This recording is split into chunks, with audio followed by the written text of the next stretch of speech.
sedang berada di pasar UKM. Ya, di sini ada bazarnya, bazar UKM. Di salah satunya ini ada Aisyah Project ya. Di sini produknya apa, Kak? Ini ada serundeng, ada kacang crispy, ya. terus ada frozen risol. Oh, ini frozen kelapa konsepnya gimana nih? Untuk bepergian? Ya bisa juga oleh-oleh buat umroh. Kalau pergi ke luar negeri kan lebih gampang. Iya, jadi bisa cocok di lidah kita ya. Ya, insya Allah.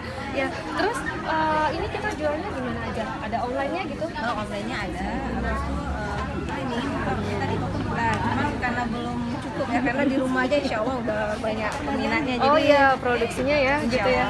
Awalnya sih kecil-kecilan, tapi ternyata alhamdulillah banyak yang pesan. Oh, alhamdulillah banyak yang suka rupanya.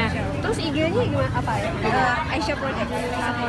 Boleh tahu harganya ini berapa? Kalau yang ini 25.000. Ini 25.000 teman-teman, serundeng. Enak banget dimakan pakai nasi ya. Nasi panas tuh enak. Terima kasih teman-teman. Jumpa lagi ya di makananaceh.com.